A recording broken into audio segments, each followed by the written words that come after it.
할렐루야. 네. 이쪽들은 추석률이 좋은데 이쪽들은 다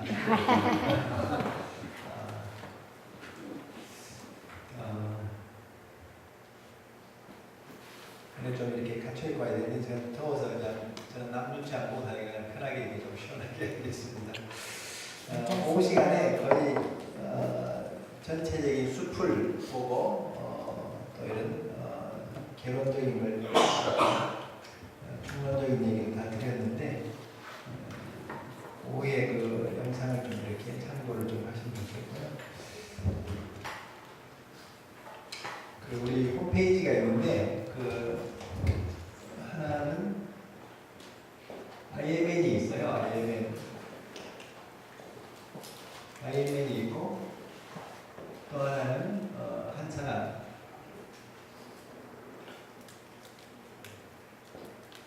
ORG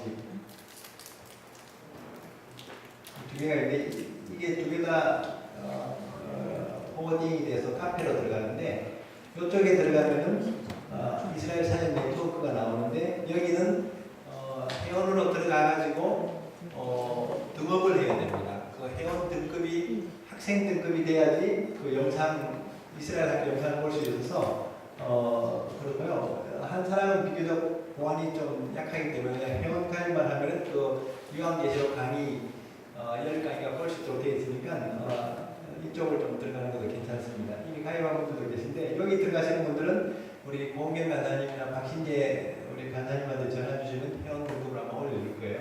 그리고 여기는 바로 그냥 다음 카페 아이디가 있으면 바로 로그인만 하면 회원 가입만 바로 볼 수 있는데 요한계시록 강의 10강의가 나오고 여기는 이스라엘 학교 강의 중에서 아마 한 2년 전에 올라간 내용이니까 거기 아마 요한계시록 쭉 올라가다 보면 아마 10번 이렇게 10강, 1강부터 10강 나오는데 거기에 강의가 잘 들어있으니까 이 책이 필요하신 분들은 이 책 제작 원가에 들고 있습니다. 8,000원 한 2,000원 넘쳐서 만원 하고 싶었는데 목사님 그저 홈페이지 좀 오픈하면 어때요? 꼭 그렇게 등급으로 이렇게 해야 될 이유가 있습니다. 이게 이제 이 등록해서 배우는 학생들이 있고 또 등록도 안 하고 온라인으로만 듣는 사람들이 좀 차별화가 안 되면은 이게 학생들이 좀 불이익이 되기 때문에 뭐 자유롭게 하는 건 좋은데 또 어떤 때는 약간 제한을 주는 것도 사모하는 사람들이 더 참여하고 이스라엘에 좀 관심 있는 사람은 그런 데 좀 들어가서 들어가 할 때 조금 그런 사람들한테는 이제 우리가 가르쳐주는 통로가 있는데 유튜브에 들어가서 그 검색하면 나옵니다. 근데 이제 2년 전에 정상적으로 10주 강의는 유튜브에 안 올렸어요. 그래서 여기서만 볼 수 있고 가끔씩 이렇게 특강식으로 한 것은 유튜브에 나오고 이번 학기의 강사들 그도 유튜브에 다 나오니까 강사 이름이나 강의 제목으로 유튜브로 좀 보라 그러세요. 그렇게 하면 조금 보이고 그것도 사실 우리끼리만 아는 비밀인데 저는 하여튼 계시나 비밀을 담아두고 있는 성격이 아닙니까? 이렇게 좀 참고하시면 되고요. 한 사람은 예전에는 21인데 이거 이번에 없애버리고 이 도메인을 제가 땄기 때문에 이거 ORG로 바로 들어가면 되겠습니다. 거의 뭐 포도나무 교회에서나 또 여기 이스라엘 학교에서 저한테 계시록 강의를 몇 주간 들은 분들 계시고 특강 들은 분들 계시고 여기 우리 김진현 우리 단장님 집사님 처음 듣죠?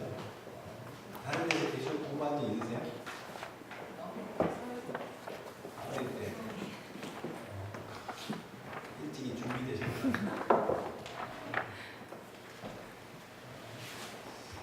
저도 요한계시록에 대해서 누가 뭐 개인적으로 가르쳐 주는 분들도 없었고 또 교회들이 쉽게 오픈을 안 합니다.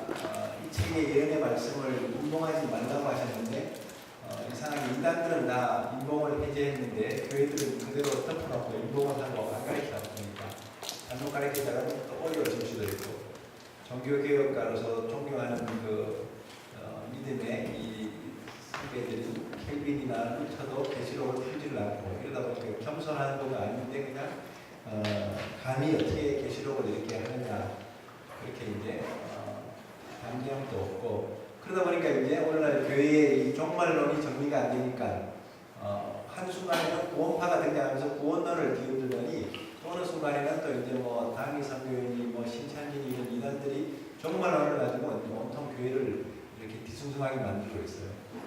그렇다면 정말 진리를 붙들고 있는 교회가 이 말씀을 잘 이렇게 가르치고 성도들을 무장시켜줘야 되는데 그냥 조심만 시킨다고 되는 게 아니죠. 그래서 이 성경을 한번 찾아볼까요? 마태복음 24장 45절.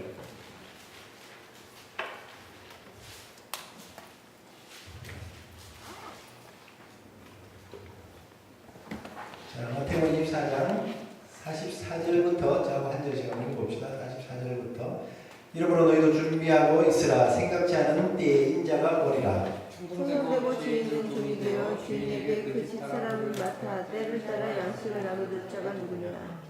주인이 올 때 그 종이 이렇게 하는 것을 보면 그 종이 복이 있으리로다.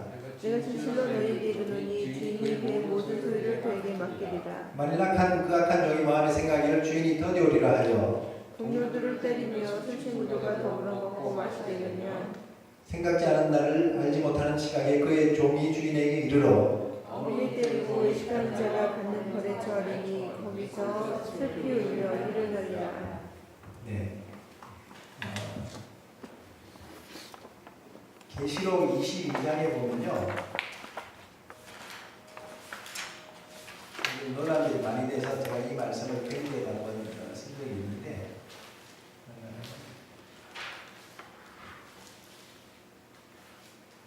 22장 11절에 보면 방금 좀 전에 얘기했던 것은 22장 10절에 나옵니다. 이 책의 예언의 말씀을 인봉하지 말라 그랬습니다. 하나님이 절대 우리에게 알아듣지 못하는 이 계시나 이런 예언을 주시지 않았고 요한계시록도 분명히 풀어서 전하고 읽는 자 듣는 자 지키는 자가 복이 있다고 말씀했는데 교회들이 복을 못 받는 것은 이 계시의 말씀을 읽지도 않고 듣지도 않고 살지도 않고 그런 게 사실은 문제가 있는 거죠. 그래서 이 계시록에 나오는 이 7가지 복에 대해서 좀 우리가 다시 조명할 필요가 있고 인봉하지 말라 그랬고요. 이 11절에 보니까 불의를 하는 자는 그대로 불의를 하고 더러운 자는 그대로 더럽고 의로운 자는 그대로 의를 행하고 거룩한 자는 그대로 거룩되게 하라. 점점점 이제 세상은 세상대로 가고 하나님의 나라는 하나님의 나라대로 진행되는 이 분리가 일어납니다. 마지막 심판의 골짜기에서도 보면 양과 염소를 이렇게 오른편 왼편으로 이렇게 나누는 최후 심판이 이렇게 오죠. 세상 법정도 가면 얼마나 이렇게 두렵고 우리가 떨어요. 사실은 그냥 막 사신하고 떨어질 수 있는 사람도 있고 막 오줌도 싸고 막 그런다거든요. 법정에서. 근데 최후 법정은요 항소도 없고 뭐 더 이렇게 막 이렇게 항변할 수 있는 방법이 없어요. 물릴 수도 없고.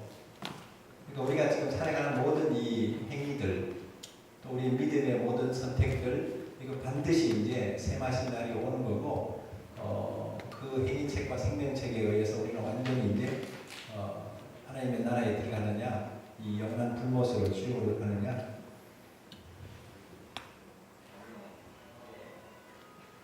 그래서 참 요즘 뭐 무슨 뉴에이지 운동이니 뭐 동성애니 뭐 별일들 다 일어나지만 어떨 때는 너무 안타깝고 그냥 가서 정말 도시락 싸가지고 쫓아다니면서 말리고 싶고 막 그러서요.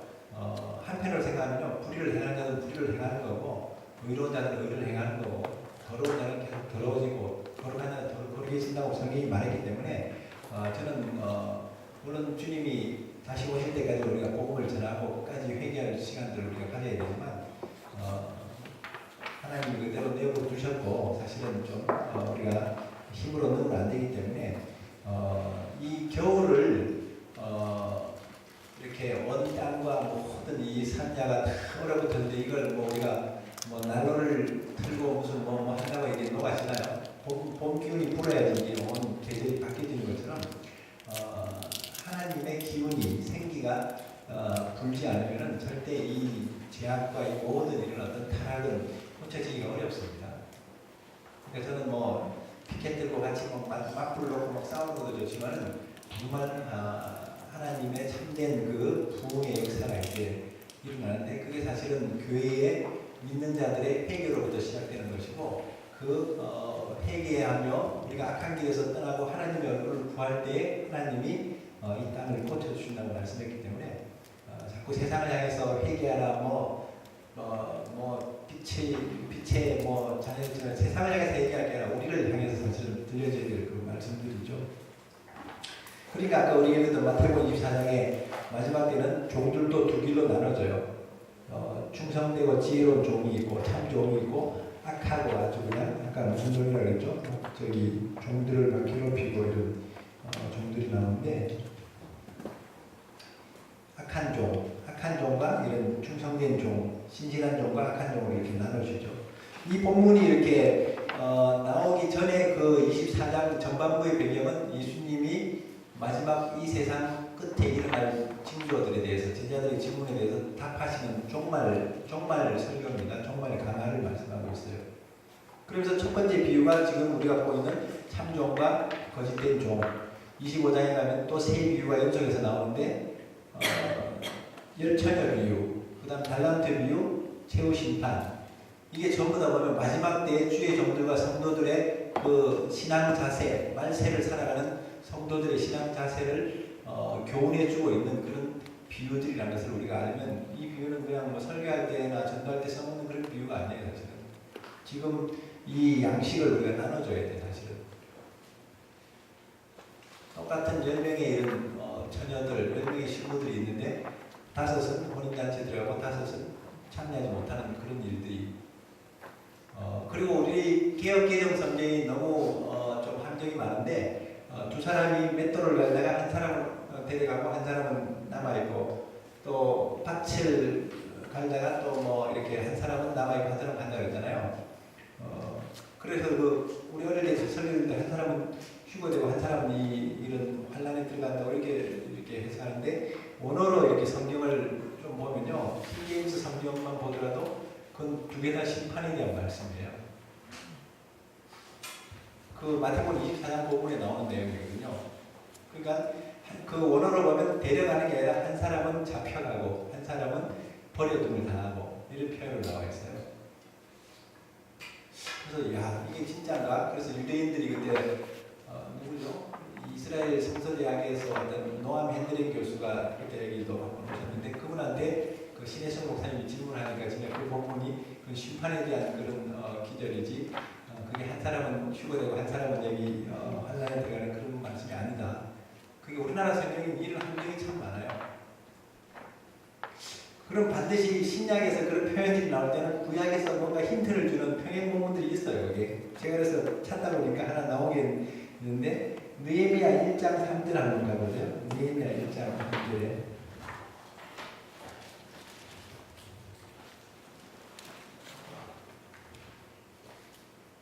느헤미야가 그 수상궁의 아닥사스다 왕의 그 궁에서 이렇게 잘 지내지만은 그가 나라를 예루살렘의 형편을 생각하고 이렇게 전령을 보내고 이제 소식을 형편을 들어보죠. 그때 3절에 보세요. 그들이 내게 이르되 사로잡힘을 면하고 남아있는 자들이 그 지방 거기에서 큰 환난을 당하고 능욕을 받으며 예루살렘 성은 허물어지고 성문들은 불탔다 하는지라.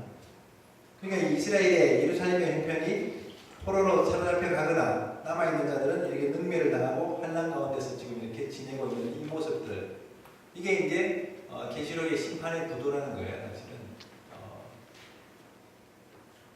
그 나중에 천년왕국 예수님이 재림하실 때 보면은 적그리스도와 거짓 선자들을 바로 잡아가지고 지옥의 구덩이에 집어 던져버리고 마귀는 이제 살라는 무적행으로 이렇게 가둬버렸죠. 천년 동안.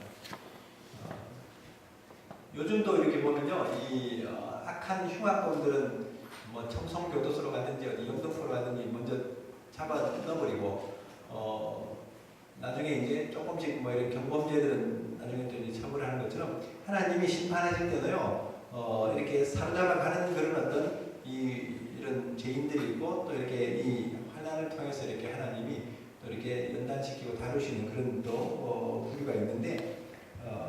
이 마태복음 24장 40절에서 그렇게 표현하고 있는 그 문맥적인 그런 어떤 그러면 심판이라는 것을 우리가 알아야 됩니다.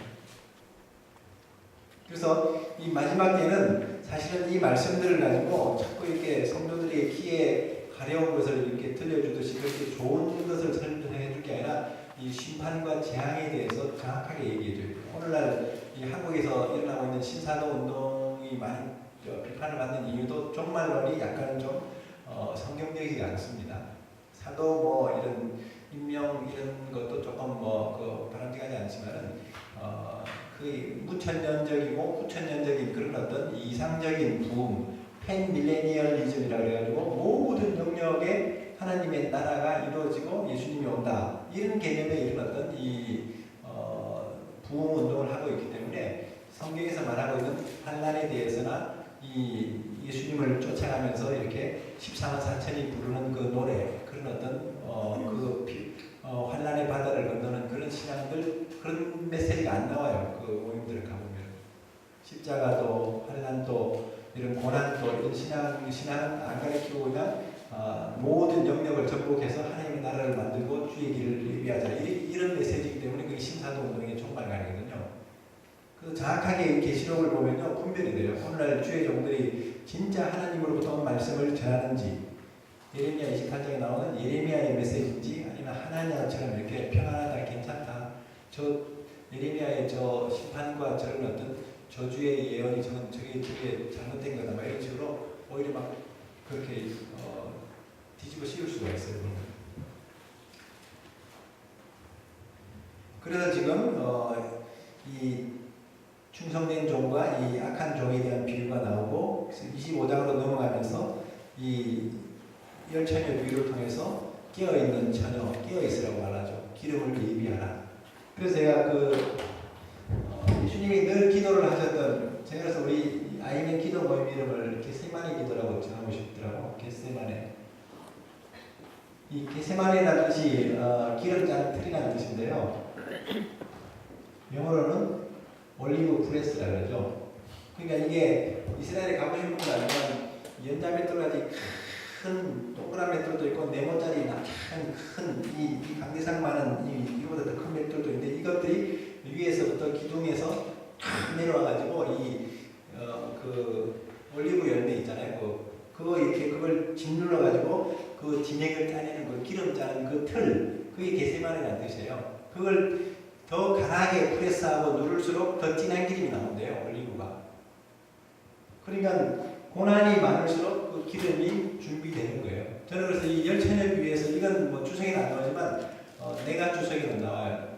내가 말하는 이거는 정말 예수님을 쫓아가면서 기도의 눈물과 이 신앙의 그런 고난 가운데서 나오는 그런 땀방울과 피와 그 헌신이 그 기름이 준비되는 그 신앙이 슬기로운 처녀고 기름이 준비된 것이고 자기 등불에 기름을 준비하지 못한 것은 이런 신앙이 없이 그냥 매너리즘에 빠져가지고 이렇게 몸이 건조하게 라우디게 교인들처럼 그렇게 지내는 신앙이라면 이 신앙들이 나중에 혼인잔치에 못 들어가는 거예요.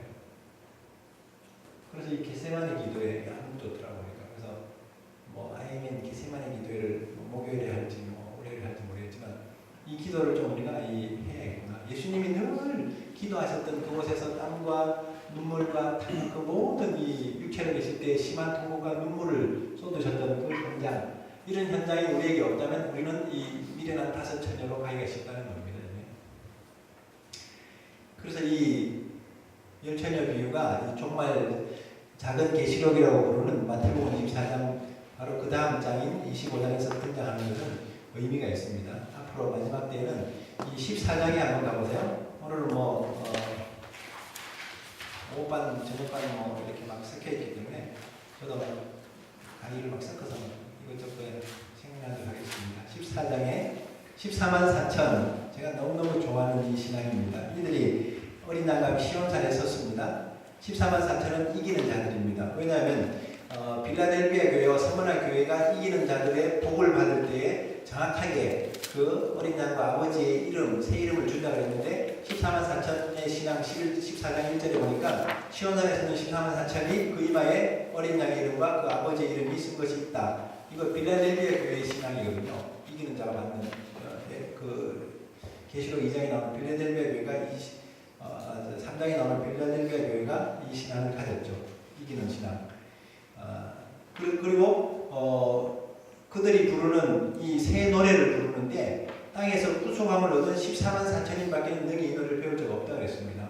이 노래 구속함을 받았다. 이거 의미가 뭐냐면 이건 서머나교회 신앙입니다. 서머나교회가 2장에서 보면은 이기는 자에게는 둘째 사망의 해를 받지 않는다 그랬는데 둘째 사망의 해를 받지 않고 첫째 부활에 들어가는 처음 익은 열매로 부활에 휴거되는 거죠. 부활에 들어가기 때문에 구속함을 받는 건데 이 서머나교회 신앙이니까 14만 4천은 순교를 하면서까지 이기는 신앙, 이 정말 믿음을 지키는 이 신앙을 가졌던 것이 이 14만 4천의 신앙이죠. 새 노래. 그러니까 계시록에는 계속 이 승리의 노래, 새 노래, 어린 양의 노래, 모세의 노래, 이긴 자들이 이런 찬양이 울려 퍼져요. 이 진짜 예배자들이 이거 정말 논문을 써야 될 정도로 연구를 많이 해야 돼요. 천사들의 그런 어떤 합창과 땅에서는 완전히 이런 이 재앙과 심판으로 불바다가 되는데 하늘에서는 천사들의 합창이 막 24장로와 네 생물과 천천만만의 천사들과 온 피조물들이 다 막 우렁차게 합창을 하는 그 장면들이 막 계속 나와요. 그러니까 여러분들 세상은 좀 어둡고 세상은 좀 이렇게 침체되어 있고 이렇게 낙심해 있을지라도 우리는 하늘의 이 기쁨을, 하늘의 구원을 즐거워하고 노래하면서 우리가 나가는 것이 그게 믿음이에요. 하박국도 묵시록이고 이것도 계시록도 묵시록이고 다니엘서도 다 묵시록이고 어두운 시대지만 하나님의 노래를, 구원의 노래를 부르잖아요. 하박국도 비록 무화과 나무, 무성치하고 감람나무에 서초록 포도나무에 열매가 없고 논밭에 식물이 없고 양가는 게 있는 게 없어 보니까 근데도 나는 구원의 하나님을 인해 기뻐하고 노래하겠다. 이런 신앙이 지금 이 14만 4천이 부르는 이 새 노래고 이 14만 4천의 신앙이라는 것이고 이들이 어떤 사람들이냐니까 14장 4절 5절이니까 여자로 더럽히지 아니하고 이 여자는 17장에 나오는 음녀 세상의 이 음행의 포도주로 이렇게 사람들을 취하게 만드는 이 세상에 이런 어떤 이 음녀 이세벨 같은 그런 어떤 역사들인데 이 세상을 더럽히지 않았죠. 정절이 있고 정절은 딱 저는 생각나는 인물이 딱 나타나면서요. 춘향이 얼마나 그냥 정절을 지키고 그 만신창이가 되도록 그 몽롱한 이몽룡이를 기다리고 그러면서 그러니까 결론에 가서 신랑을 만나서 해피엔딩 하잖아요. 이게 사실은 계시록의 이 신앙을 그대로 신부가 이 거룩한 이 연단을 통해서도 신랑을 끝까지 기다리고 믿음을 지키는 그거 가르쳐 준 거예요. 지금 우리나라의 성경보다도 춘향이가 먼저 와가지고 이 복음을 이렇게 좀 힌트를 준 것 같아요. 보니까. 근데 그게 조선시대 노래인가? 그 사람은 좀 알아들어가면 나는 신랑을 마셨을 것 같은데 이 정죄를 지키고 어린 양이 어디로 인도하든지 따라가는 자며 여러분들이 이스라엘 학교가 포도나무에서 하니까 여기까지 따라오신 거고 또 뭐 다음에는 포도원교로 가면 포도원교로 가야 되고 정말 자기가 가고 싶은 데 가는 게 아니에요. 평상시에도 우리가 이렇게 목사님들한테 불만하고 막 불평하는 사람들은요 이 환란이 되면 진짜 그 사람들은 데려가기 어려울 거야. 모세가 200만 그 출애굽 백성들을 데려갈 때 광야에서 얼마나 불평하는 거 봐요. 금방 배가 터지도록 이렇게 쳐먹고 금방 또 돌아서 가지고 그냥 불평하고 식한 먹여줬더니 또 목마르다고 또 불평하고 있고 막 그러니까 그렇게 온유한 모세도 막 한딱지가 날 정도니까 근데 어디로 가든지 이렇게 묵묵히 따라가고 순종하는 이게 참 얼마나 아름다운 그런 또 순종이고 또 그런 신앙인가요? 처음 익은 열매로 구속함을 받고 그 입에 거짓말이 없고 흠이 없는 자다. 이런 신앙들 정죄를 지키고 저는 이걸 계시록을 보다가요 요즘 큐티 고문이 바벨론 포로 시대 때 다니엘의 신앙인데 너무너무 막 다니엘 같은 이가 얼마나 이렇게 정말 지금 우리에게 주는 신앙의 교훈이 큰지 바벨론 포로로 가가지고 변방에 무슨 또 이방 나라에 그런 포로로 걸려왔는데 그 왕의 진미도 거절하고 그 다음에 그 느부갓네살 금신상도 숭배하지 않고 그러다가 나중에 불 속에 던졌는데 막 거기서 하나님이 건져내시고 나중에는 너무너무 막 시기할 게 없으니까 요즘 꼭 이 문창극 총리로 시비 걸 게 없으니까 기독교 저기 간증한 거 그거 가지고 어저께 그 큐티가 그렇더라고 보니까 흠을 잡을 데가 없으니까 하나님의 율법에서 근거를 찾아가지고 뭘 시비 걸자 그래가지고 기도하는 거 가지고 저래가지고 사자벌에 집어넣잖아요.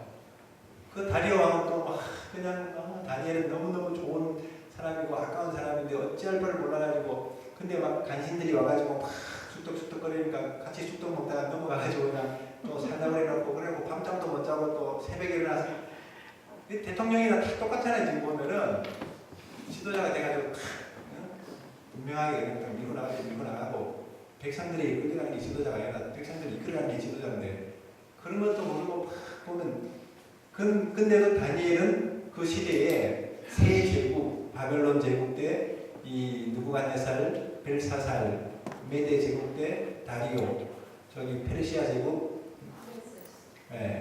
고레스 이 세 제국의 네 왕을 지나면서도 하나님이 그 종류로 이렇게 전국을 다스려야 그러면 제국은 흥망성쇠가 이렇게 시작이고 끝이 있지만 하나님의 역사는 계속 하나님의 나라는 진행되고 있고 모든 역사를 주관하시는 분은 하나님이시고 다스리시는 거죠. 할렐루야. 아멘. 그러니까 바벨론 포로 시대의 다니엘의 이 신앙이 지금 앞으로 이 세상 바벨론 시대에 우리의 믿음을 교훈해 주는 거죠. 사실은 이 신앙 준비해야 돼요. 사실은 제가 그래서 계시록을 크게 계시록을 주신 목적이 두 가지라고 했어요. 하나는 하나님의 공의로운 심판입니다. 하나님의 심판. 두 번째는 이제 성도의 연단과 구원입니다. 성도의 구원인데 이 심판이 계시록에서 3대 7중 재앙으로 나타나죠. 3대 7중 재앙이 뭐냐면 6장에 나오는 7인의 심판, 8장 9장에 나오는 7 나팔의 심판, 16장에 나오는 7 대접의 심판. 그게 7중으로 이렇게 겹쳐져서 나오죠. 하나님은 오래 참으시긴 하지만은 끝까지 참으시지 않습니다. 반드시 하나님의 공의는 나타납니다. 바벨론을 통해서 예루살렘을 이렇게 함락시켰지만 바벨론을 70년 만에 정확하게 그 운명을 끊어버리시죠. 그런 것처럼 이 세상 나라 마귀 이 계시록은요 교회와 이스라엘을 향한 심판은 절대 아닙니다. 하나님은 이 마귀와 이 세상 나라 바벨론을 향해서 하나님이 이제 심판하시고 교회를 이렇게 연단하셔서 성도들을 연단하셔서 구원하시는 이게 다른 말로 얘기하면 거룩한 신부단장이에요. 신랑을 맞이하기 위해서 신부가 너무 그냥 정신없고 그냥 머리도 떡이 돼가지고 앉아있고 이러니까 좀 신부 단장을 좀 하고 더러워진 그 옷도 좀 빨고 죄를 지은 것도 좀 회개하고 그렇게 이 신부를 단장시키고 있습니다. 그래서 제가 이 신부 단장을 남한에 있는 교회들하고 북한에 있는 교회들하고 어느 교회가 더 신부 단장을 잘하고 있냐고 물어보잖아요. 벤산도를 이렇게 막 붙어가지고 이렇게 그냥 막 희닥거리면서 그 정절을 잃어버린 그 여자하고 핏덩이가 되도록 얻어맞고도 그냥 끝까지 정절을 지키는 그 신부하고 어느 신부가 더 아름다운 신부예요. 북한의 그 교육들 보세요. 얼마나 죽어가고 그 고문당하고 그러면서도 그 믿음을 지키고 남한의 교인들은 막 살만 쪄가지고 기름진 게 아니라 그냥 막 기름기가 돌아가는 그러면서도 이 믿음이 분명하지 않잖아요. 신앙 따로 신령 따로 다 뭐 이렇게 하나님의 나라와 세상 나라 두 개 다 즐기고 있는 이 절대 이 고난을 통하지 않고서는 이게 연단이 안 되는 거죠. 여러분들이 은혜에서 찍기를 지하려면 용광로에 들어가야 되는 것처럼 이 불의 시험, 이 마지막 때 오는 창세기가 노아 홍수 심판이었다면 계시록의 이 불의 심판들, 이 3대 7중 재앙을 통해서 이 인이 열리고 나팔이 부러지고 대접이 쏟아지면서 이런 재앙을 그러니까 4장에 보면요 하나님의 나라가 수정같이 마른 유리바다가 이렇게 쭉 펼쳐지더니 15장에 가보면요 이 바다가 어떻게 표현되느냐면은 15장 2절에 불이 섞인 유리바다로 나와요. 이 환란의 바다로 바뀝니다. 이게.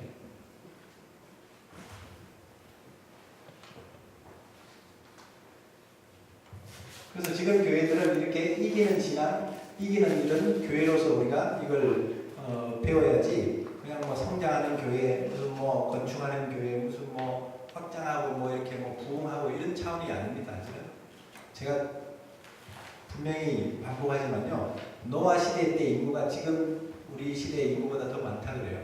지금 70억인데 노아 시대 때는 거의 한 120억인가 뭐 100억이 넘은 인구였는데 하나님은 8 식구들 외에는 다 쓸어버리잖아요. 하나님은 인원에 연연하지 않습니다.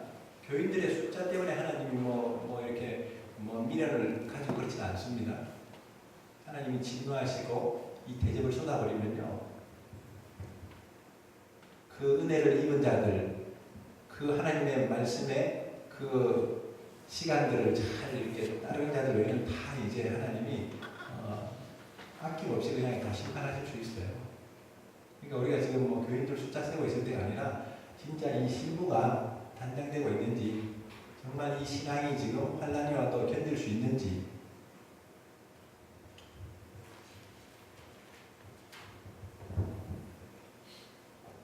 그래서 우리가 공중에 나는 새를 보면서도 교훈을 얻듯이 아프리카에 가면 그 비서새라는 이름의 그 새가 있는데 비서새는 평상시에는 독수리처럼 용맹하고 얼마나 먹이를 잘 낚시는지 근데 먹이를 낚아채 했는데 맹수가 막 달려들면 그 자리에서 벌벌벌 떨면서 막 자기가 날아야 된다는 사실을 잊어버리고 그냥 뱅뱅뱅 돌다가 그냥 맹수에게 탁 살라뼈 먹혀서 죽음을 당한다 그래요. 이게 평상시에는 믿음이 좋고 막 대단한 그런 어떤 역사를 하는 것처럼 보이다가 환난이 오면 넘어져 버리는 신앙을 그대로 보여주는 이 형상이에요. 이 비서새가 아프리카에. 그리고 저 뉴질랜드의 국주라고 부르는 그 키라는 그 새는 키라는 새는 날개가 아예 태아가 돼가지고 날지를 못해요. 워낙 나는 것을 오랫동안 안 하다 보니까 이 날개가 이렇게 태아돼가지고 날지를 왜 그러냐니까 새들은 날아야지 멀리 가고 먹이를 구하러 이렇게 다니는데 뉴질랜드라는 그 땅이 너무 풍족하고 먹을 것이 지천으로 많다 보니까 안 날아도 되니까 땅이 조사원이 만족하다가 자기의 본 정체성을 잃어버린 거예요. 하는 거예요. 이거는 미혹입니다. 첫 번째 이 비서새는 아프리카 비서새는 환난에 넘어지는 신앙을 말하는 것이고 뉴질랜드의 이 키위라는 이 새는 이 세상의 유혹, 이 재기의 유혹, 이런 미혹에 넘어져가지고 이제 그 나라에 들어가지 못하는 그 그리스도인의 정체성도 잃어버리고 독수리같이 이렇게 우리가 비상할 수 있는 이 권세를 잃어버리는. 그래서 하나님이 우리에게 주신 생명은 알바트로스 같이 큰 날개를 펴서 성령의 바람을 타고 온 하나님의 세계를 나르면서 이렇게 우리가 이동할 수 있는 건데 그 생명을 못 누리고 있어요 지금.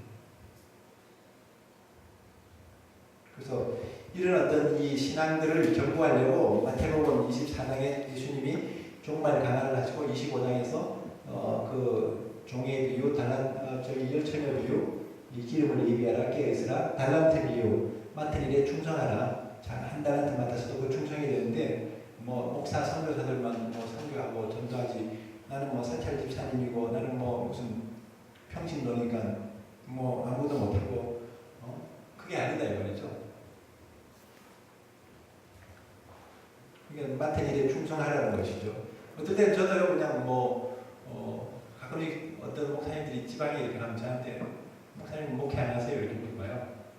제가 옛날에 목회하다가 닭 말아먹었는데 또 목회 안 하세요? 그러니까 좀 어색하기도 하고 저는 목회 안 해도 지금 정신없이 바쁜데 목회까지 했다가 까무러질 것 같아서 목회할 수도 없는데 왜냐면 본인들이 이제 은퇴할 때가 되니까 좀 저같이 젊고 참신한 목회자를 좀 찾는지 모르겠지만 별로 젊지도 않나.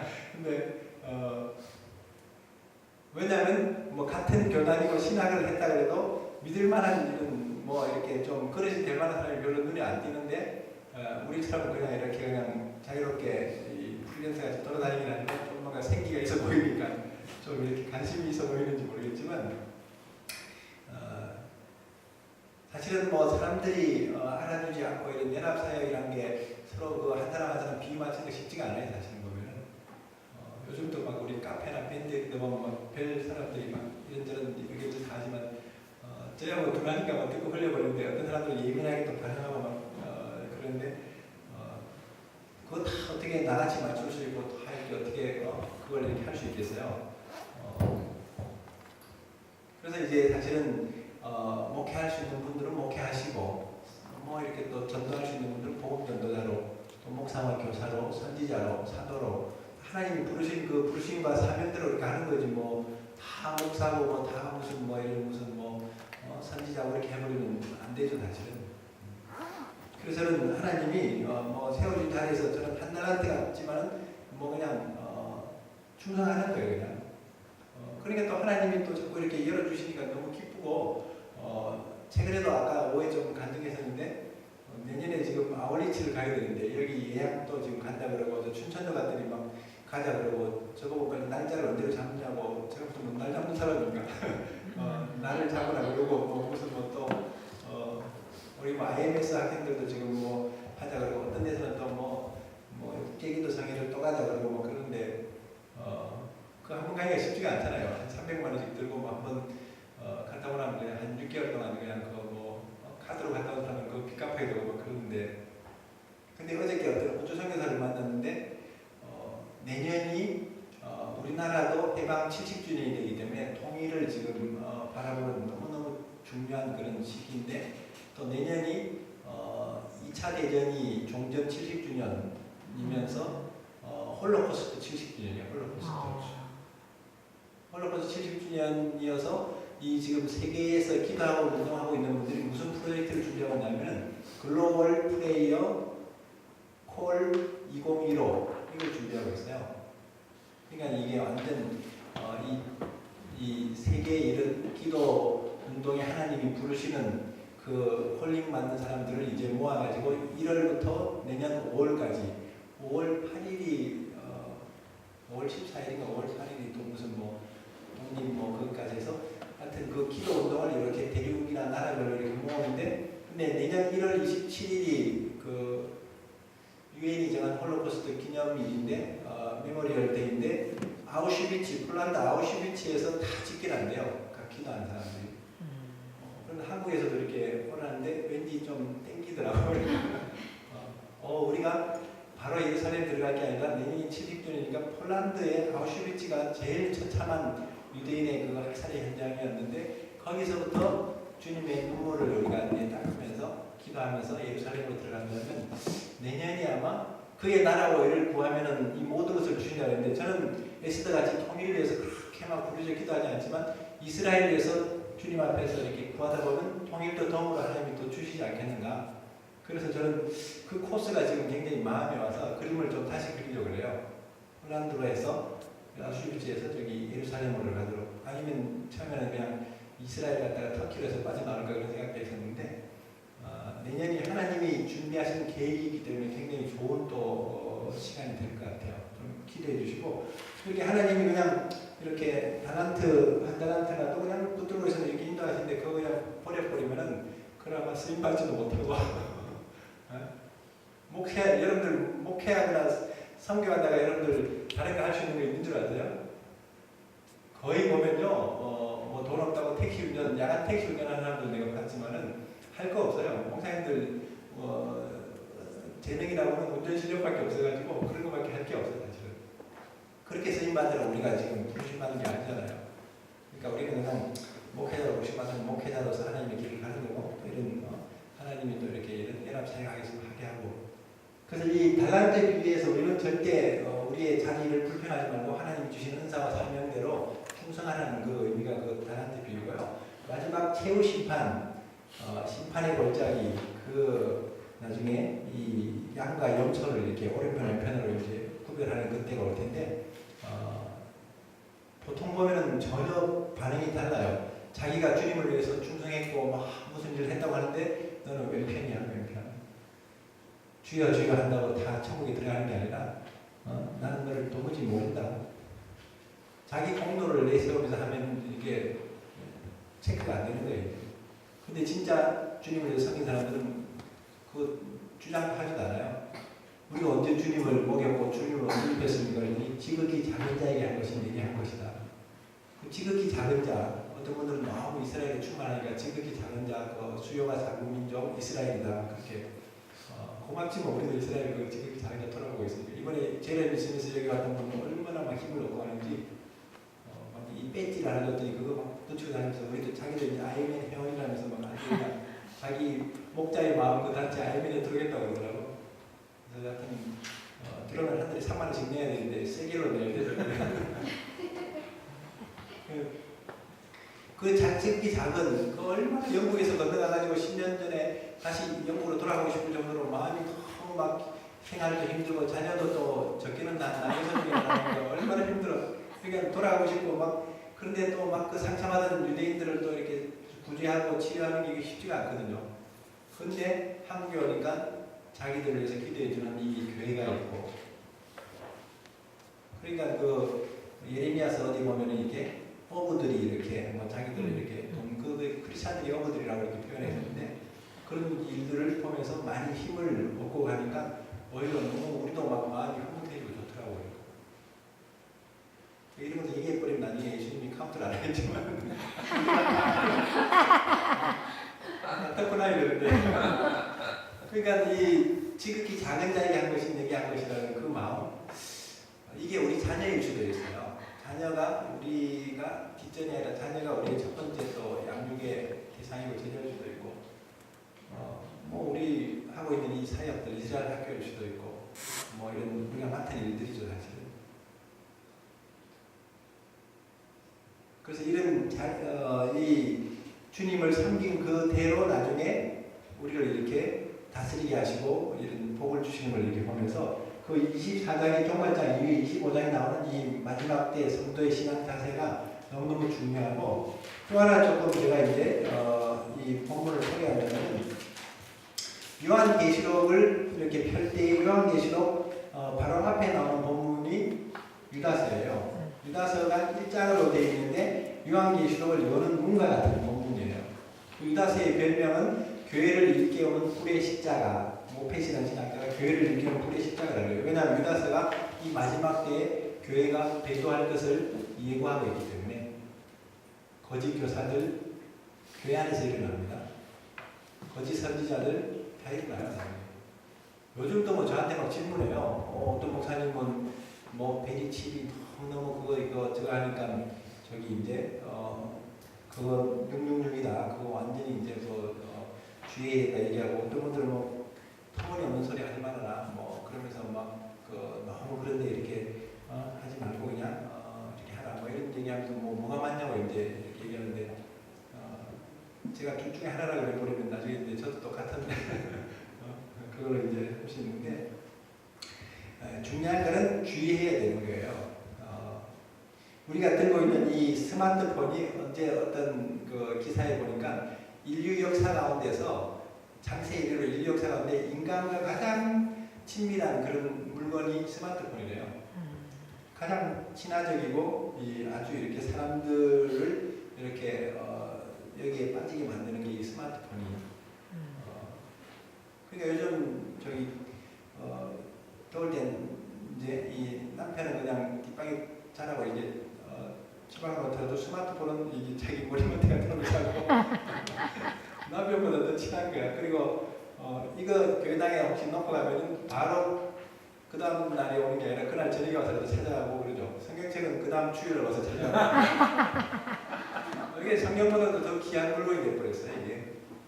이게 몸 밖에 있어서 이렇게 귀한데 몸 안으로 들어오면 얼마나 우리를 편리하게 하겠어요. 그러니까 네덜란드 같은 이런 고급 술집 같은 데 가면 벌써 이 칩을 이 안에 어깨에다 이렇게 팔에 받아가지고 탁 지나다니면서 막 VIP 대접받고 그러잖아요. 들어가면 벌써 딱 자리가 마련되고 벌써 탁 무슨 뭐 고급 맥주가 나오고 그러면서 착착착 편하니까 이제 들고 다니기도 불편하니까 그게 점점점 몸하고 이 기기하고 하나가 되는 시대가 되잖아요. 이 안경 나오잖아. 그리고 점점점 이 시계로 이렇게 막 전화하는 그거 나오죠. 몸하고 점점점 이제 하나가 되는 연합되는 영화들도 다 그렇게 가요. 그러니까 나중에 이 계시록에도 보면요. 13장에 가면은 이 거짓 선지자가 하늘에서 막 불이 내려오는 능력도 행하고요. 짐승의 형상을 만들어서 막 거기다가 생기를 집어넣어가지고 말을 하는 우상을 만들어요. 저 절에 있는 불사는 저 말도 못하는 저 불쌍한 불상이 거기 있잖아요. 근데 말을 하게 만들고 막 생기가 들어가니까 이 사람을 속이는 거거든요. 사실은 생명을 주는 영은 하나님의 역사하고 전능하심이지 마귀는 기만하는 거거든요. 요즘 이 홀로그램이나 이런 어떤 이 사이보그 같은 것들 통해서 그런 이 과학의 첨단 작품들이 많이 나와요, 사실은. 그렇기 때문에 우리가 앞으로는 이 말씀에 대한 이런 분명한 어떤 이 좌표나 이런 기준이 없으면요, 미혹될 수밖에 없어요. 그러니까 첫째인을 뗄 때에 흰말 탄자가 막 나오는데 그게 그리스도가 아니라 흰말을 타고 온다고 그리스도가 아니라 그 미혹하는 저 그리스도의 이 세력들이죠, 사실은. 그래서 이런 이 시대를 이미 다니엘을 통해서도 지금 우리에게 분명히 교훈을 해주고 있었고 또 이 마태복음 24장, 마가복음 13장, 누가복음 21장 이런 작은 계시록들을 통해서도 계속 지금 우리에게 말씀해주고 있고 아까 예시들 유다서를 통해서 성령 없이 행하는 자들 앞으로 막 그냥 구름 없는 물같이 막 몰려다니고 열매 맺지 못하는 나무같이 막 그냥 그렇게 역사하면서 겉만 이렇게 막 화려하고 그러다가 나중에 이제 이 성령 안에서 기도하고 하나님의 말씀으로 하나님의 사랑으로 자기를 세우고 지극히 거룩한 믿음으로 자기를 건축하라고 분명히 결론을 내리고 이제 유다서가 마치게 되는데 이 거룩한 신부 단장 이런 거룩한 믿음은 사실 거룩한 말씀에서 나오는데 이 마지막 때 이런 양식이라든지 이 환난에 대한 이런 어떤 이 인내하는 신앙에 대한 말씀을 안 가르치는데 어떻게 그런 믿음이 어떻게 나올 수 있겠냐는 말이죠. 말씀에서 믿음이 나오는데 그래서 이 유다서의 그런 어떤 분명한 교훈을 우리가 잘 새기고 계시록으로 들어가는 게 너무너무 중요하고요. 또 한 가지 관점은 마태복음 24장 한번 보세요. 마태복음 24장.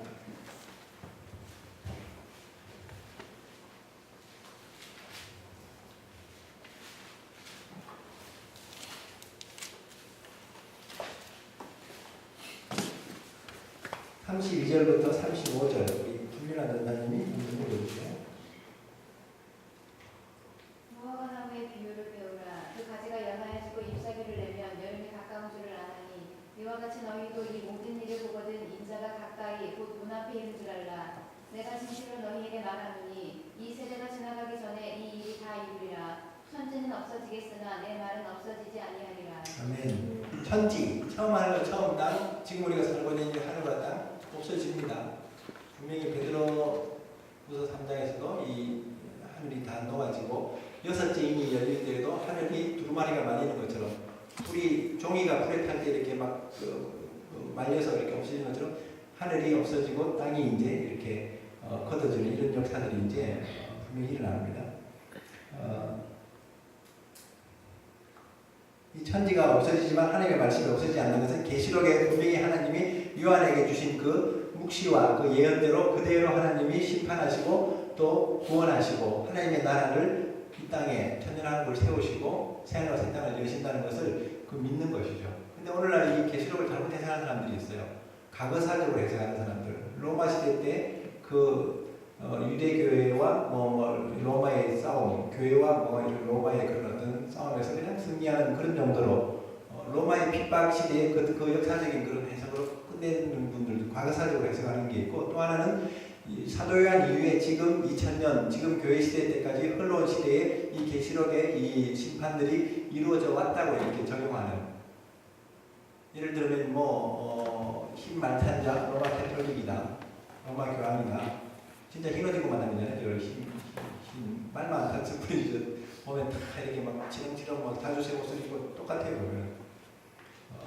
그 다음에 이런 붉은 말, 그 공산주의다.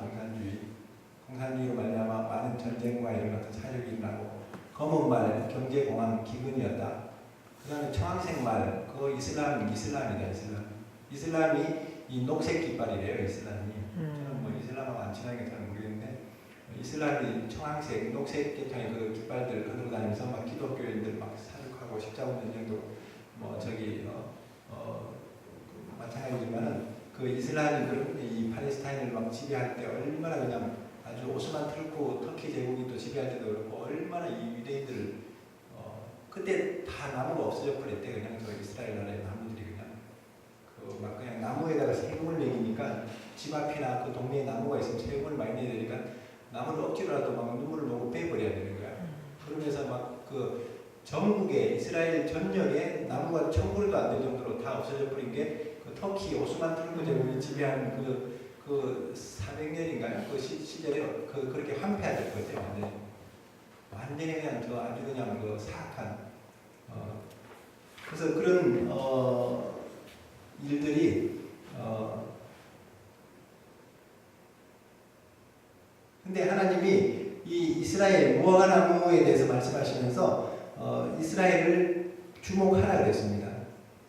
나라에 대한 비유가 나무로 많이 나오는데 무화과 나무는 이스라엘을 상징하기 때문에 무화과 나무 이스라엘을 주목해 보라고 하시면서 가지가 연해지고 잎사귀가 썩으려면 열흘이 가까웠다고 말씀하셨는데 이 가지가 연해진다. 이스라엘 나라가 사실은 AD 70년에 로마 티토 장군에 의해서 완전히 무너지고 돈 하나도 없이 예루살렘 성이 다 무너지고 나서 1878년이라고 그랬나요? 1878년 동안 완전히 디아스포라 돼가지고 망명 생활을 해요. 각 나라로 흩어져가지고 보니까 인도도 가니까 유대인들이 있고 6월달에 인도네시아로 가보니까 인도네시아도 인도네시아는 주가 있더라고. 유대인들이 있고 중국도 가면 저쪽에 티베트 쪽 저쪽으로 가면 중국도 유대인들이 있고 우리나라만 없어 보니까 그래서 없는 건지 발견이 안 된 건지 모르겠지만 근데 또 막 그 아프리카 이디오피아도 있고 뭐 무슨 저기 뭐 티니진지 뭐니 그 나중에 이렇게 막 돌아온 사람들 보면은 놀라워요. 근데 그렇게 흩어져 가지고 그냥 편안하게 사는 게 아니에요. 나라를 잃었고 언어도 잃어버렸고 민족의 그런 어떤 정체성도 없이 그냥 어떤 면에서는 정말 개종을 요구를 받고 그 다음에 추방되고 죽임을 당하고 멸절되고 홀로코스트도 그렇고 십자군 전쟁도 그렇고 다 보면 그냥 다 유대인들 짓밟히죠. 그리고 나서 막 영국에 흑사병 돌 때도 그 유명시와갖고 유대인들 다 그냥 덤탱이 씌우고 그러다가 완전히 그냥 한마디로 예수님을 죽인 민족이라는 그 대가는 그만큼 치렀으면은 하나님이 이렇게 다스렸는데 이방 교회들이 더 그냥 뭐 심하게 하지 말으라고 본문도 나오잖아요. 그런 정도로 그냥 그렇게 대가를 치렀죠 사실은. 그러다가 나라가 없이 1900년 정도 이렇게 흩어진 민족이 자기 땅으로 돌아와서 독립을 한다? 이거 기적이에요, 기적 사실은. 그 얘기를 하는 거예요. 가지가 연해지고 싹이 난다는 것이 독립의 가능성이 보이면서 독립되는 1948년 5월 14일에 정확하게 독립이 되는데 이스라엘 독립을 위해서 어떤 역사학자들은 세계대전도 다 일어났다. 1차 세계대전 영국이 또 연합국이 승리하는 데 있어서 이 와이즈만이라는 유대인 화학자가 TNT 폭탄을 만들어가고 영국이 거의 전세가 기울었는데 영국이 이기게 됐어요. 그래가지고 영국의 발포와 외상이 1917년에 발포와 선언을 하면서 이 이스라엘을 독립시켜주는 약속을 해요. 그 당시에 터키가 다스리고 있다가 1917년에 영국이 이기면 1차 세계대전을 이기면서 이 팔레스타인 이스라엘 지역을 영국이 다스리고 있는데 영국령이 되니까 이제 독립시켜준다는 약속을 한 거예요. 왜냐하면 이 전쟁에 이긴 것이 유대인의 공로가 있으니까. 그래가지고 이제 이 가지가 연해지는 이 독립 가능성이 1917년에 보이다가 나중에 2차 세계대전에서 히틀러나 독일에 의해서 완전히 그냥 유대인들이 유럽에 사는 1800만 명 중에 600만 명이 학살을 당해버리니까 동정심이 일어난 거예요. 이제 저 나라 정말 너무너무 아무리 해도 우리가 너무하다. 막 그래가지고 저 나라 자기 땅으로 돌아가게 해서 독립시킬 그런 기운을 일게 만드는 게 2차 세계대전의 그 결과였어요. 사실은. 그 2차 세계대전이 종전되면서 이제 홀로코스트도 이제 이렇게 끝나고 3년 후에 1948년에 이스라엘이 이제 5월 14일에 독립국가가 되죠. 그 전에 50년 전에 이제 스위스에서 이 데오로그 헤르첼이라는 그 사람이 유대국가라는 그 책을 쓰면서 이 시온으로 돌아가자, 우리나라로 돌아가자. 우리가 더 이상 이렇게 핍박을 받고 화난을 받으면 안 되겠다. 그 시온 유대국가를 통해서 시온주의 운동을 제창하면서 50년 만에 희년이잖아요. 50년. 하나님은 50년, 70년 이런 섭리가 다 있어요. 보면 이 역사를 보면. 그러니까 제가 내년에 우리나라 해방 70주년 되는 데 북한이 열릴 수 있는 가능성이 있지 않을까. 그 보는 것도 그렇고 홀로코스트 70년도 하나님의 시간표가 뭐다 이 역사가 있다는 걸 알기 때문에 우리가 이럴 때는 그냥 머뭇거리고 있을 때가 아니라 정말 하나님의 그 궤도로 우리가 들어가야 된다고 저는 생각이 들어요. 그래서 이 독립이 되고 나니까 이방인 이스라엘이 그 사실은 다니엘서에 보면 그 마지막에 8페이지 보면은 다니엘과 요한계시록 비교도표에 70일에 대한 것이 나오는데 BC 445년이 이제 70일가 시작됩니다. 이거 춘천도 받은 질문한 사람이 많더라고. 니에미아가 성벽 제거를 위해서 이렇게 명령을 예루살렘 중공 명령을 받는 그 기적을 어디서 본문이 얘기하냐면 다니엘서 9장 25절인가요? 25절에 보면 70일에 대해서 얘기합니다. 7일에가 지나고 그 다음에 62일에가 지나고 기름 부음 받은 자 예수님이 오셔서 언제 끊어지고 나서 마지막 한 일에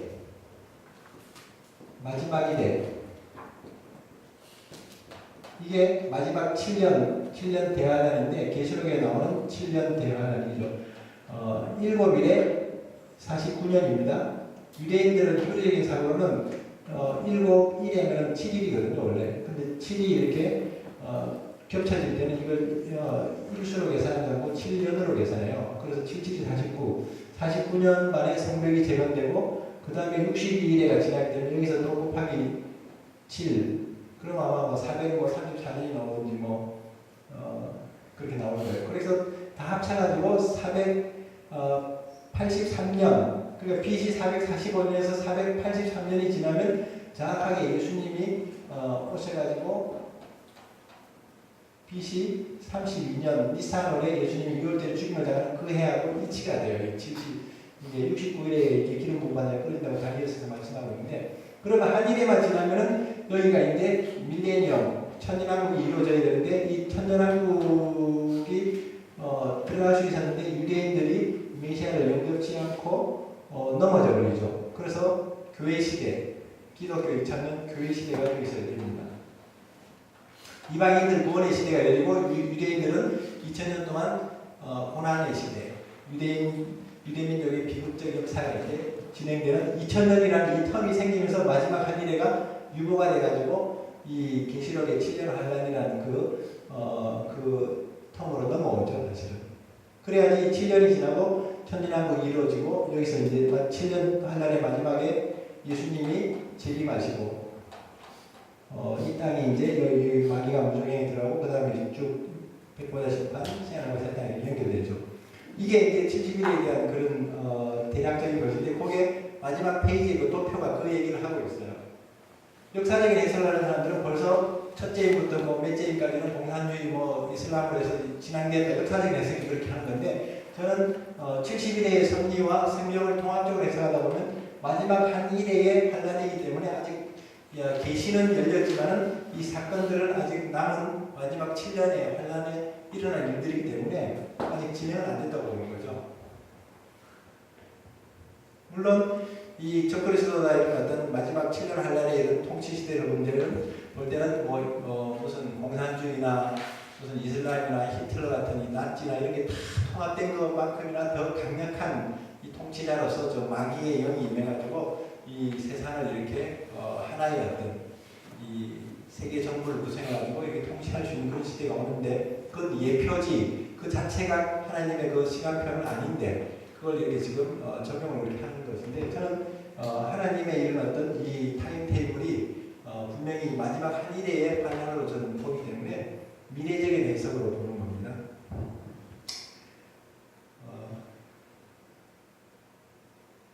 안 그래도 잘 모르는데 뻔한 쓰니까 찬찬히 생각하면 어려운 거 없습니다. 70일인데 7일에 그 다음에 62일에가 지나고 그리스도가 오시는데 그리스도를 영접지 않았기 때문에 구원이 이방인들에게 넘어가 버리고 유대인들은 고난의 역사가 이렇게 시작되고 은혜의 시대죠. 이방인들 구원의 시대는 우리한테는 교회 시대면서 그 2000년이라는 텀이 생기면서 마지막 한 일회가 이제 유보되는데 7년대 환란으로 이제 연결되는. 그래서 70일회가 여기서 70일회가 끝나고 그리스도의 나라 마지막 나팔에 이 세상 나라가 우리 주와 그리스도의 나라로 바뀌는 천년왕국이 들어가는데 오늘날 교회 신학들은 천년왕국은 없다 그러죠. 문자로도 천년왕국은 없고 지금 교회가 예수님의 이름으로 이기는 시대가 지금이 천년왕국 시대다 이렇게 해석하고 있어요. 이게 왜냐면 이스라엘도 없고 성령에 대한 이런 분명한 이런 어떤 이 관점이 이렇게 성령으로 이렇게 깨달아지지 않으니까 이렇게 되는 거예요. 저는 그 이유를 알아요. 왜냐하면 사도 요한은 이 계시는 아무한테나 이렇게 계시나 묵시나 오는 게 아니라 다니엘이나 하박국서, 에스겔서, 계시록, 묵시록이거든요. 예언보다도 더 강하게 하나님이 역사의 주관과 간섭을 나타내 주는 게 그게 묵시거든요, 사실. 그러니까 이 묵시는 아무나 받는 게 아니에요. 다니엘 기도의 사람이잖아요.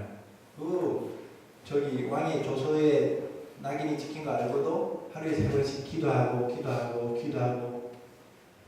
요즘 같은 대통령보다도 더 바쁜 제국의 통치자인데도 그렇게 기도한다는 것은 이건 보통 결단이 아니죠. 그리고 그 핍박 가운데서도 각오하고 그냥 습관을 쫓아서 이렇게 창문을 열고 기도하는. 그러니까 하나님의 계시가 이 제국의 흥망성쇠와 모든 그 금진상 누구도 그렇고 뭐 꿈의 해석도 그렇고 하나님 나라에 대한 미래의 예언이 다 들어있어요. 다니엘서 보면. 하박국도 보세요. 얼마나 그 파수하는 것을 기도하면서 그 불만족스러운 상황에서도 하나님을 주목하고 기다립니까? 요한 이 반모섬에서 그토록 네로왕제의 핍박과 그 모든 도미티안 황제의 그 시대에 90년, 95년대에 이 계시록을 썼으니까 도미티안 황제가 자기가 하나님이라고 얼마나 그냥 불구덩이 집어넣고 그런 시대였었어요. 근데 그 반모섬에서 그 강도들 굴 같은 데서 얼마나 기도해서 그 사람 무릎이 나중에 보니까 이게 낙타무릎 같이 그냥 얼마나 그냥 기도의 사람이었는지 그런 사람에게 이런 묵시가 오는 거지.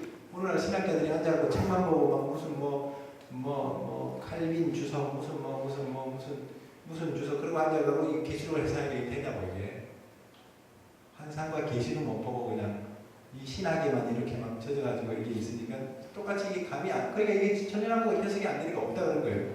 이스라엘이 안 보이니까 그냥 자기들이 교회가 그냥 영적인 이스라엘이고 이기는 교회고 14만 4천 7장에 나오는 14만 4천 구원받은 사람들의 총수가 14만 4천 이런 식으로 상징적으로 해석을 하는 거죠.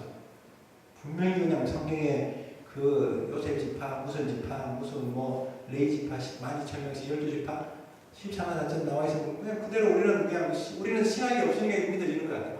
오히려 이게 뭐가 안에 많이 들은 사람들도 복잡하지 없으면 그냥 그대로 받아들이는데 뭐가 있으니까 구약의 12지파 구약 성도들 신약의 12사도 신약 성도들 플러스 곱하기 1000 만수니까 그래가지고 14만 4천 정말 그냥 머리가 너무 좋은 사람들이 결론은 꽝이야 꽝 보니까. 그러고 막 요한계시록을 갖다가 이런 어떤 이 무천년 이런 어떤 이런 환란 전에 휴거한다고 얘기를 한다 그러면서 이 교회들을 다니면서 이렇게 가르치는 이런 일들을 보면서요 정말 나는 안타까워요 사실. 유다에서 말하고 있는 잘못된 선지자들 교사들 다를 바가 뭐가 있어요 사실. 우리가 전도하면서 지옥이 있다 천국이 있다 그 얘기하는데 없다고 씌우다가 나중에 죽어서 눈 떠보니까 지옥에 가서 얼마나 충격받겠어요. 환란이 있다고 얘기했는데 환란이 없다고 그거 쫓아가다가 환란 전에 우리는 휴거되고 환란은 이스라엘이나 불신자들이 들어가는 것이다. 7년 하나는 우리가 상관없다 이러다가 환란이 오는 거예요 이제. 그러니까 정말 이건 아까 얘기했던 이 비서새라든지 이 키새 같이 다 배도하고 넘어지게 생겨요. 우리나라 교회들 벌써 신사참배를 통해서도 일제시대 때도 경험했었던 일들이고 공산주의에도 그렇고 얼마나 많이 지금 이렇게 넘어지고 이렇게 지금 이런 일들이 일어나요 사실은. 그래서 정말 계시록에 읽어보면요 환란에서 나오는 자들이라고 분명히 표현을 하고 있잖아요. 환란에서 나온다고 그랬고 그리고 불이 섞인 유리바다를 건너가지고 모세의 노래 마치 홍해를 건넜을 때 그 감사와 기쁨의 노래를 모세의 노래를 불렀던 것처럼 모세의 노래, 어린 양의 노래, 어린 양의 피와 자기의 증거라는 말로 이었던 그 14만 4천의 노래가 불려지는 그 장면들 그거 어떻게 해석하겠냐고요. 환란 전에 휴가하는 성도들하고 무슨 상관이 있겠어요 이게. 목회를 하더라도 준비가 안 된 성도들 데리고 10년 목회해보면 10년 돼도 제자리를 하고 있는 성도들 얼마나 힘들겠어요. 목사님이 살펴내든지 성도가 그냥 빨리 출장 가든지 둘 중에 하나 해야지 이게 시원하지. 근데 하나님이 영원한 목회를 해야 되는데 준비 안 된 성도들 이 전결하지 못한데 그 천국에 데려가가지고 그 목회를 할 때 사모님 얼마나 힘드시겠어 하나님이. 그러니까 참 하나님은 그렇게 어리석지 않습니다. 그러니까 이 성도들을 잘 연단하고 준비해가지고 그릇이 되게 만드는 거죠. 신부가 되게 해가지고 이렇게 들어가는 거지. 여러분들 세상 결혼도 하면서 신부 준비도 안 해놓고 집도 안 구해놓고 뭐 신부 단장도 안 하고 결혼식에 등록하면 그게 신부예요. 그게 개떼기지. 그게 무슨 신부예요 사실은.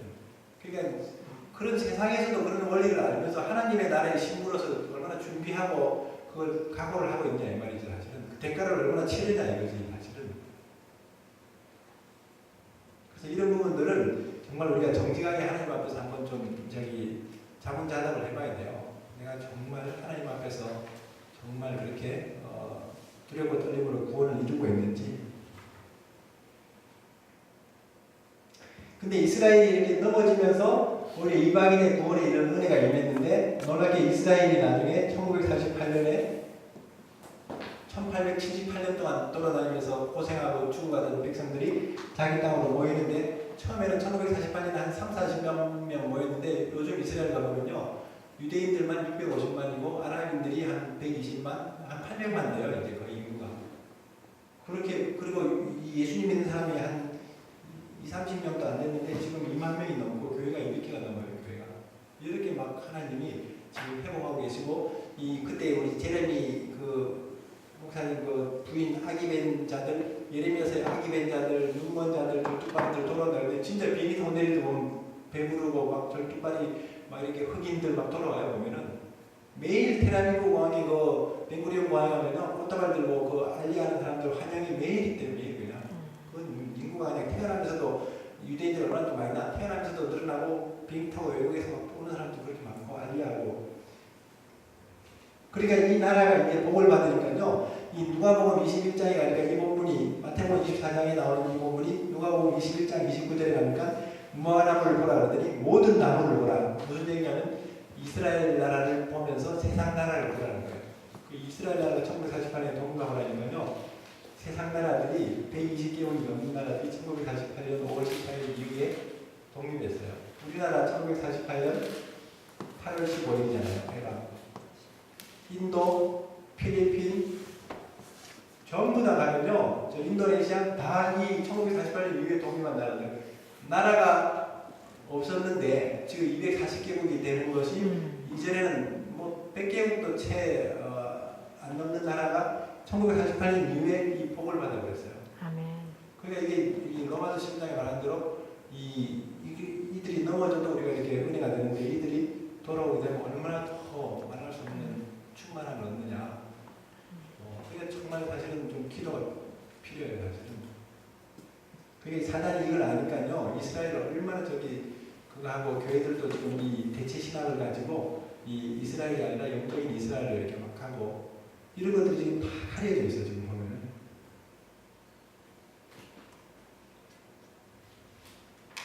네, 그 정도 이제 우리 보시고 그 다음에 그 계시록 요약으로 한 5분만 하고 조금 하시고 있습니다. 예수 그리스도의 계시입니다. 어떤 분들은 제목이 요한 계시록 보니까 요한의 계시가 그게 아니라 예수 그리스도의 계시입니다. 하나님이 그 종 요한에게 하나님이 예수 그리스도에게 주셨고 1장 1절에 보니까 예수 그리스도가 그 천사를 보내어가지고 요한이 그 일곱 교회에다 주는 그래서 5 이런 어떤 단계의 그런 계시를 전달할 순서가 있습니다. 사도 요한이 기록을 하게 되고요. 요한은 예수님이 가장 사랑하는 그런 제자였고 복음서 어느 순간에 보면 예수님이 제자들을 모아놓고 이 중에서 마태복음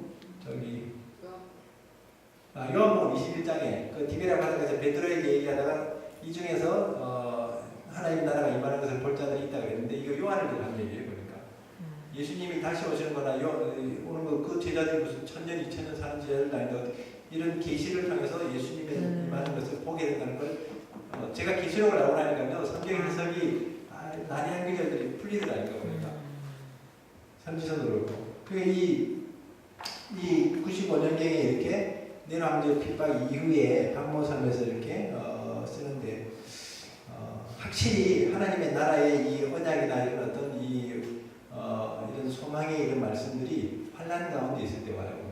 모세 시대, 그 다음에 무슨 또 이런 다니엘 시대, 또 뭐 이거 다 보면은 이 요한도 그렇고 이 언약들이 여러분들 삶의 환경이 좀 힘겹고 어려울 때 하나님의 계시가 임하기 때문에 사실 그 기도하는 시간들이 필요하죠. 너무 편할 때는요 하나님을 주목하지 않아요. 저는 보면 그러니까 이 고난이 이 기도학교에 입학하는 그 시간이라고 그러잖아요. 고난은 기도학교에 입학하는 그 과정인데 고난이 오는 것은 우리를 저 기도학교로 들어가는 거죠, 사실. 그 반모선에서 이렇게 하나님이 요한도 1장 9절에 보니까 나 요한은 너희 형제고 예수의 환난과 나라와 참음에 동참하는 자고 하나님의 말씀과 예수의 증거를 인하여 반모라는 섬에 있더니 그냥 예수의 환난, 나라, 참음에 동참하는 우리에게 이런 신앙을 지금 이렇게 예표해주고 있어요. 지금 우리도 이런 주님의 나라와 환난과 참음에 인내하는 이 신앙에 동참하는 것이 있다는 것을 말씀해주고 있죠.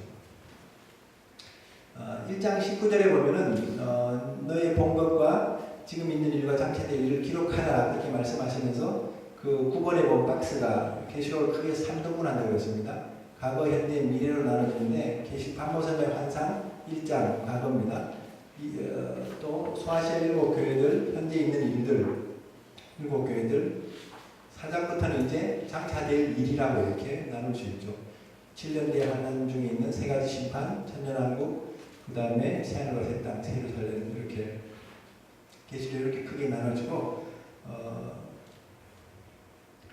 계시록에는 이렇게 7교회 환난과 심판, 주의 종들, 이스라엘, 적그리스도, 뭐 재림, 천년왕국, 새하늘과 새 땅 이런 구도가 중요한 주제들이고 8번에 통합 해석이라고 되어 있는데 거기 보면 작은 계시록 제가 아까 말씀드렸죠. 마태복음 24장, 마가복음 13장, 누가복음 21장 그리고 놀랍게 이사야 34장, 35장을 보면 분명히 이 환난 중에 하나님의 나라가 어떻게 임하는지 보여주고 있고 구약 신약의 그 밑에 작은 본문들 시편 27편부터 쭉 보면 전부 다 환난 날에 우리를 구원하시고 하나님 우리의 구원에 비치시고 지존자의 은밀한 곳에 전능자의 그늘 아래서 우리를 지키시고 이게 보면 이 계시록을 읽고 나면 성경이 뜨여요. 성경이 이게 다 지금 마지막 때의 신앙을 이 선지자들이 2600년 전에도 그렇게 얘기하고 있었고 보면 신약도 보면요. 저는 뭐 주기도문을 한다고 야 계시록을 하니까 이 주기도문도 종말적인 기도구나. 그 나라가 임하시고 뜻이 하늘에서 이루어지고 땅에 이루어지고 그리스도 안에서 이제 새 예루살렘이 땅의 예루살렘으로 이렇게 연합되는 그 하나 통일되는 그때가 오는 것이고 하나님이 형상화하신 우리가 이제 영화롭게 되는 그 날. 그 다음에 뭐 보면 이 짐승들도 보면 천사들이 계시록에 보면은 사자의 형상 무슨 뭐 저기 독수리 형상 뭐 다 그 보니까 우리는 인간은 하나님의 형상으로 지음받았고 저 짐승들은 보니까 천사의 형상이라고 보니까 천사 중에 보면 독수리의 형상이 있고 사자가 있고 송아지가 그러니까 다 이제 이 실상은 하늘이고 이 현상 이 그림자가 이 땅인 거예요. 그러니까 이게 이제 온전해지는 날이 오는 거예요. 그리스도 안에서 하늘과 땅이 하나 되는 뜻이 하늘에서 이루어진 것이 하늘에도 성전이 나오고 땅의 성전 하늘의 예루살렘 땅의 예루살렘 다 이게 연결되어 있어요. 보니까 이걸 보고 나면요 이게 영적인 그런 어떤 이 구도가 이렇게 잡히는 또 시작과 이 그 엔타임 하나님의 나라의 완성 복음의 결론 마귀의 제국 이런 다 나오니까 너무너무 시원한 거예요. 뭐 축구나 이런 드라마 봐서 시원한 게 아니라 그거 보고 나면 찜찜하고 삐기고 그러잖아요. 그런데 막 그냥 계시록의 결론을 알고 나니까 너무너무 우리 신앙이 잡혀만 딱 잡히는 거예요. 저는 그래서 이 한 3년 정도요 이스라엘에 대해서 분명히 이렇게 깨달아지고 요한계시록에 대한 말씀들이 이렇게 해석이 되면서 너무너무 제 신앙이나 제 사역이 정말 그냥 자유함을 얻어버렸어요. 무슨 뭐 큰 목회를 해서 무슨 뭐 어디서 뭘 인정해서 그게 아니라 정말 제 안에 진리가 이렇게 깨달아지니까 너무너무 자유하더라고요. 그래서 막 제가 잘 모를 때 3년 전에는요 완전 대강담대히 그냥 대충 아는 거 가지고도 막 그냥 떠들고 다니고 그러다가 앉아있는 사람들은 잘 못 알아듣는데 제가 하면서 제가 막 깨달아지면서 막 정리가 되고 그냥 미안하지 그 사람들. 그래도 이 3년 동안 다 되면 이 편집한 교재가 이만큼 된 것이 여러분들은 그래도 조금은 혜택을 보는 건데 옛날에는 제가 막 주 증인들이 막 점 3년 만에 나온다 그랬다가 요즘은 또 주 증인들이 후 3년 만에 이제 주 짐승들하고 이제 대기하는 그런 구도가 이제 마지막 목자들로 이제 간다고 이렇게 또 그때 또 바뀌어요 보면은. 근데 지금은 거의 많이 안 바뀌고 보니까 어느 정도 단계에 온 것 같아 보니까 한 3년 반 정도 이제 제가 이거 공부했거든요. 남은 후 3년 반만 공부하면 이제 완벽해질 것 같아 이 계시록이. 신약도 읽다 보면요, 이 나라가 임하시고 아버지 이름이 거룩행을 받으시며 하다가 이스라엘의 회복과 같이 연결되는구나. 이게 너무너무 일용할 양식도 지금은 풍족하지만 이 환란에서 나온 성도들을 보니까 줄이고 목마르고 정말 일용할 양식을 구할 때가 오겠구나. 이게 점점점 이게 부딪혀 오더라고요. 이 기도가. 로마서 9장, 10장, 11장도 사실은 바울의 그 심정과 그 고통 이걸 이 로마서 주석가들은 별로 보지 않는데 로마서의 그 죄에 대해서 복음에 대해서 성령 안에서 자유하는 것에 대해서 거기만 많이 주목하는데 이 사도 바울은 사실은 9장, 10장, 11장의 이 결론을 하나님 안에서 이방인과 유대인들이 완전히 이렇게 회복되는 그 복음의 결론을 얘기하고 싶었는데 거기는 듬성듬성하게 넘어가버리는 거죠. 이제. 그러니까 이게 로마서도 다시 보게 되고 에베소서 교회론도 그렇고 데살로니가전서에 휴거되는 장면들 다 히브리서의 이 마지막 때에 일어났던 하나님 나라 시온성에 대한 여호와의 회의나 다 이런 보면 이게 다 하나하나 이제 체크가 되더라고요. 여러분들이 아마 여기 빠진 것들도 이제 성경 보다 보면 이거 종말에 대해서 지금 예고하고 있구나. 여호와의 크고 두려운 날이 임한다는 게 무슨 의미입니까? 말라기 선지자가 마지막 구약의 선지자인데 이 아비의 마음을 자녀에게 자녀 마음을 아비에게 그렇게 하면서 엘리야의 신령한 능력을 가지고 온다고 얘기했고 깨닫지 못하면 여호와께서 이제 이 땅을 그리워하라고 막 이렇게 얘기하는 여호와의 크고 두려운 날이라는 표현들 다 신원의 날들 이게 다 이제 답이 나오는 거예요. 계시록에 오니까 결론이 나와요. 그 계시록은 성경의 결론이고 완성입니다. 완성. 그 희미하게 알는 것이 점점 분명하게 알아지죠. 그 여러분들도 더 찾아지면요. 저는 이만큼밖에 지금 안 찾았지만 여기도 지금 빠진 것도 많아요. 제 책에는 메모적인데 말라기 4장, 스가랴 9장, 이사야 80장, 41장 이런 거 좀 거기도 없을 텐데 지금 이렇게 넣고 계시록을 해석하는 두 가지 팁 이건 좀 참고하시면 되겠고요.